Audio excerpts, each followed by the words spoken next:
வாக்குத்தத்தம் உன்னுடையது. அன்பு பிள்ளையே, என் வறுமை மாற வேண்டும், என் தேவைகள் நிறைவேற வேண்டும் என்று ஏங்கி நிற்கிற மக்கள் ஏராளம் இருக்கிறார்கள். என்னை அறிந்தவர்கள் கூட பலர் தங்கள் வாழ்வில் வறுமையில் உழன்று கொண்டிருக்கின்றனர். இன்று உன் சூழ்நிலை என்ன என்பதை நான் அறிந்திருக்கிறேன். நான் கிருபையும் இரக்கமும் தயவும் அன்பும் உள்ளவர். யோவேல் 2ஆம் அதிகாரம் சொல்லுவதை படித்துப்பார். இஸ்ரவேலர் தங்களின் வயல் விளைச்சலை இழந்தனர். பட்டை உரிக்கப்பட்ட மரம் போல அவர்கள் வாழ்வு இருந்தது. இயற்கையின் சீற்றம், பூச்சிகள், எதிரிகள் என்று பல விதங்களில் அவர்கள் தங்கள் நன்மையை இழந்திருந்தனர். இந்த நிலையில் நான் என்னிடம் திரும்புங்கள் என்று அவர்களுக்கு அழைப்பு கொடுத்தேன். அழுகையோடும் புலம்பலோடும் முழு இருதயத்தோடும் என்னிடத்தில் திரும்புங்கள் என்று அழைத்தேன். அதன் பின் அவர்கள் இழந்த நன்மைகளை நான் கொடுப்பேன் என்று வாக்கு வருகிறது. இன்று என் கிருபையை அறிந்து கொள்ள முற்படு.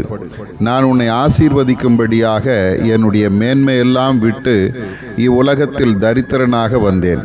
இவ்வுலகத்தில் நான் வாழ்ந்தபோது தலை சாய்க்க இடமில்லாத ஒரு நிலையில் நான் உனக்காக இவ்வுலகில் வந்தேன்.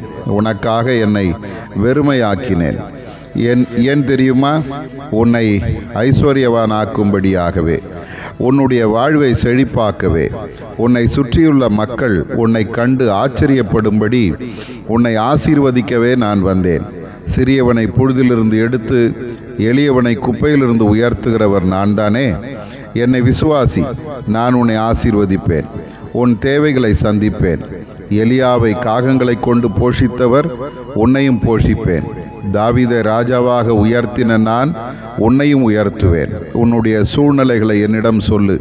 கேட்டவைகளை பெற்றுக்கொண்டேன் என்று நம்பு. உன் வாழ்விலும் இன்றும் ஒரு நன்மையை நீ காண்பாய். ஆதார வசனம்: நம்முடைய கர்த்தராகிய இயேசு கிறிஸ்துவின் கிருபையை அறிந்திருக்கிறீர்களே. அவர் ஐஸ்வர்யமுள்ளவராய் இருந்தும் நீங்கள் அவருடைய தரித்திரத்தினாலே ஐஸ்வர்யவான்கள் ஆகும்படிக்கு உங்கள் நிமித்தம் தரித்திரரானாரே.